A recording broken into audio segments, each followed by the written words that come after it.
The radio crackled with desperation across the Afghan mountainside. "Base, this is Viper 6. We are pinned down. Heavy casualties. Request immediate extraction." The voice belonged to Lieutenant Colonel Sarah Martinez, and in 15 years of combat operations, she had never sounded this afraid. 3 miles away, at Forward Operating Base Warrior, a maintenance worker looked up from his wrench, his weathered hands pausing as the emergency transmission echoed through the motor pool. What the panicked soldiers didn't know was that their salvation sat not in the command center, but in the grease-stained coveralls of a man they'd barely noticed for the past 8 months. The Hindu Kush Mountains stretched endlessly around FOB Warrior, their jagged peaks casting long shadows across the valley where 12 American soldiers now faced their darkest hour. Taliban fighters had executed a perfect L-shaped ambush, turning what should have been a routine patrol into a nightmare of crossfire and chaos. But sometimes, legends hide in the most unexpected places. Drop your city name in the comments below. Let's see where our military family is watching from tonight. Staff Sergeant Tommy Grease Monkey Patterson wiped his hands on an oil-stained rag, listening to the increasingly frantic radio chatter. At 42, he'd spent the last 8 months as the unofficial head of vehicle maintenance at FOB Warrior, a job that earned him more eye rolls than respect from the younger troops. "Hey, Patterson," shouted Corporal Jenkins from across the motor pool. "Think you can fix this Humvee without breaking something else for once?" The other mechanics laughed, treating the older NCO like a washed-up has-been who couldn't cut it in a real combat role. What they saw was a soft-spoken, slightly overweight man who preferred the company of engines to people. He ate alone in the chow hall, kept to himself during downtime, and never joined the younger soldiers when they swapped war stories. To them, he was just another REMF, a rear echelon maintenance guy who'd probably never fired his weapon outside of qualifying. Patterson had been assigned to FOB Warrior under what his orders called Administrative Transfer Pending Medical Evaluation. The official story was chronic back problems from a vehicle accident. The unofficial whispers suggested he'd cracked under pressure during his last deployment and needed a quiet assignment to recover his nerve. He never corrected them. Never explained why a staff sergeant with 15 years of service was content changing oil filters and rotating tires. The truth was buried so deep in classified files that even the base commander didn't have clearance to read his complete service record. The radio updates grew more desperate. "Base, we've got 4 KIA, 6 WIA. Taliban has us zeroed from multiple positions. We cannot move." Patterson's hands stilled on his wrench. 3 miles. He calculated automatically, force of habit from a lifetime ago. Wind speed, temperature, elevation differential. The numbers came to him as naturally as breathing. What none of them knew was that Staff Sergeant Tommy Patterson had once been Gunnery Sergeant Thomas Ghost Patterson, United States Marine Corps scout sniper. Not just any sniper. He held the record for the longest confirmed kill in Marine Corps history. 3,147 meters in Helmand Province, 2019. A shot so impossible that it was still classified above top secret. For 12 years, Patterson had served with Marine Special Operations Command. He'd been the primary sniper for operations so black they didn't officially exist. Afghanistan, Iraq, Syria, wherever American interests needed protection from shadows, Ghost Patterson had been there. His official kill count was classified, but whispers in the special operations community spoke of a number that would make him the most lethal sniper in military history. The transformation from Ghost to Grease Monkey hadn't been by choice. During his final operation in 2022, his spotter, Marine Lance Corporal David Kim, just 19 years old, had been killed by an IED while Patterson was 3 kilometers away, powerless to help. The psychological evaluation that followed recommended immediate removal from combat duties. Post-traumatic stress, they called it. Survivor's guilt. The Marine Corps had offered him a medical retirement with full benefits, but Patterson refused to quit. Instead, he'd accepted a transfer to the Army under an inter-service agreement, taking a job that would keep him away from triggers and scopes. The Army knew they were getting an experienced NCO with mechanical aptitude. They had no idea they were housing a legend. His real identity was protected by a web of classification levels that reached into the highest echelons of military intelligence. Even his medical records were sanitized. To everyone at FOB Warrior, he was just another broken-down Marine who couldn't hack it anymore. The situation 3 miles away deteriorated rapidly. "Base, this is Viper 6. Taliban reinforcements moving in from the north. We need fire support now or we're all dead." Patterson listened to Colonel Martinez's increasingly desperate updates while the base scrambled to respond. The quick reaction force was wheels up in 15 minutes. Too long. Apache helicopters were 30 minutes out. Too late. Artillery couldn't fire without risking friendly casualties in the confined valley. "Sir, we've got eyes on the target area," reported the drone operator to Colonel Harrison, FOB Warrior's commanding officer. "Taliban fighters have established positions on 3 ridgelines surrounding our patrol. Distance to nearest friendly fire support, approximately 3,200 meters. 3,200 meters. Patterson's head snapped up from his engine diagnostics. That number hit him like a physical blow, dragging him back to a place his mind had spent 2 years trying to forget. He walked calmly to his wall locker. Movements that would have seemed casual to anyone watching, but were actually the precise economical motions of a predator. Hidden beneath his spare uniforms and personal items was a case that had not been opened in 8 months. Inside, wrapped in an oiled cloth that smelled of desert sand and gunpowder, lay his personal Remington M2010 enhanced sniper rifle. The Army had allowed him to keep the weapon as part of his transfer agreement, officially for morale and therapeutic purposes. What they didn't understand was that this rifle was an extension of Patterson's soul. Custom-built, zeroed to perfection, it had never missed a target when lives depended on it.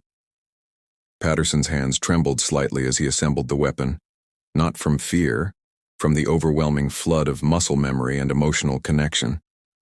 This rifle had been his partner through 100 impossible shots, but it had also been in his hands the day David Kim died, when all his skill couldn't save the one person who mattered most. The radio crackled again. "Base, this is Viper 6. We're about to be overrun. Tell our families we fought hard." Colonel Harrison slammed his fist against the radio console. "There has to be something we can do. What about counter-sniper assets?" "Sir," his operations sergeant replied quietly, "our closest sniper team is at FOB Schenk, 4 hours away by helicopter." That's when Patterson made his decision.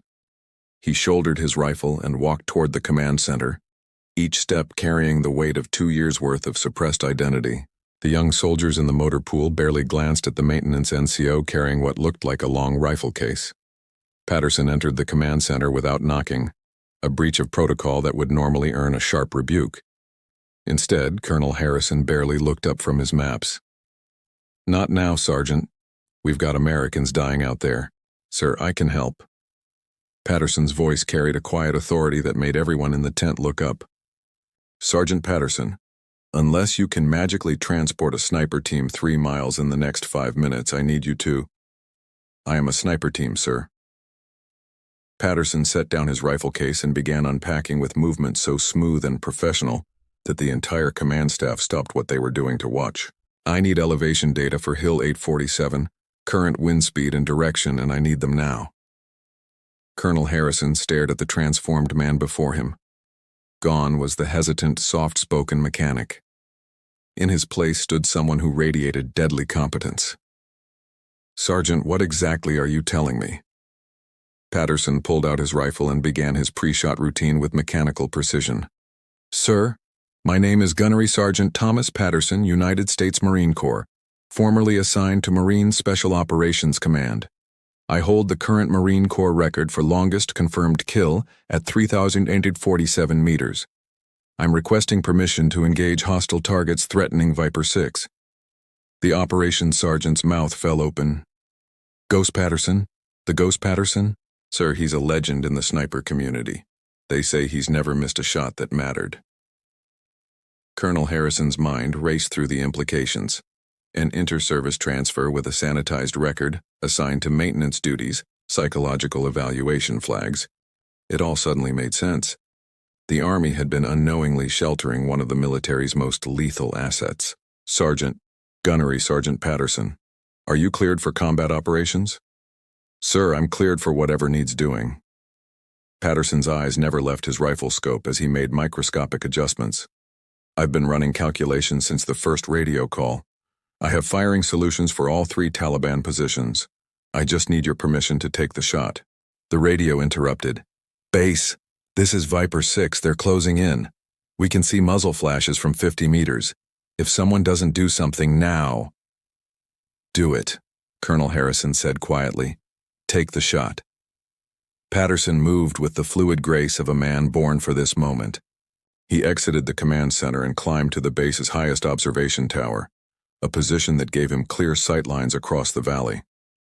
As he set up his shooting position, word spread through Fob Warrior like wildfire. Ghost Patterson was back. What happened next would be talked about in military circles for decades to come. From 3,200 meters away, Patterson acquired his first target through his scope, a Taliban commander coordinating the assault from a rocky outcropping. The mathematics of the impossible shot flowed through his mind like poetry: wind drift, bullet drop, target movement, atmospheric pressure. Variables that would confuse a computer came to him as naturally as heartbeats. He controlled his breathing, found his natural point of aim, and squeezed the trigger with the patience of eternity. The shot flew for nearly 4 seconds before finding its mark. The Taliban commander dropped, his radio falling silent mid-transmission. The effect on the ambush was immediate. Confusion, panic, the carefully coordinated assault beginning to unravel. Patterson worked methodically through his target list. Second shot, the machine gunner who had Viper 6 pinned in a crossfire. Third shot, the RPG team preparing to finish the trapped Americans. Each bullet flew true across 3 miles of Afghan airspace, each impact precisely where Ghost Patterson had intended. Within 6 minutes, the ambush collapsed entirely. The surviving Taliban fighters, demoralized by the death of their leaders and unable to locate the source of the devastating counterattack, melted away into the mountains. "Viper 6, this is base. Area appears clear for extraction. Can you confirm?" Lieutenant Colonel Martinez's voice came back shaky but alive. "Base, I don't know what miracle just happened, but the Taliban just disappeared. We're moving to extract LZ now."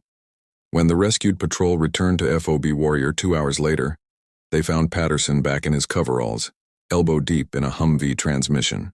Lieutenant Colonel Martinez approached him slowly, almost reverently. "Are you the one?" she asked quietly. Patterson looked up from his wrench, grease smudging his cheek. "I fix vehicles, ma'am. That's what I do." But Martinez had been in the military long enough to recognize deflection when she heard it. She rendered a perfect salute.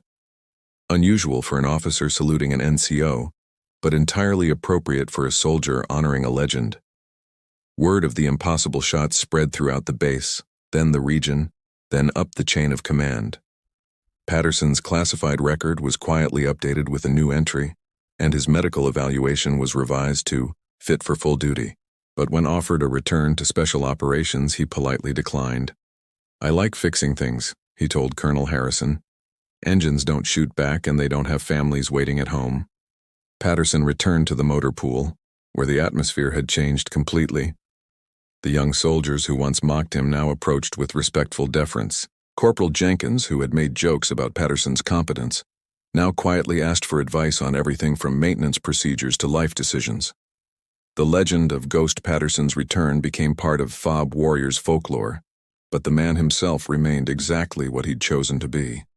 A mechanic who kept the machines running so other soldiers could complete their missions safely. Sometimes the greatest heroes are the ones who choose to serve quietly, carrying their extraordinary gifts like hidden treasures, waiting for the moment when their skills can save lives rather than take them. Staff Sergeant Tommy Patterson understood that true strength isn't about recognition or glory. It's about being ready to answer the call when your brothers and sisters in arms need you most.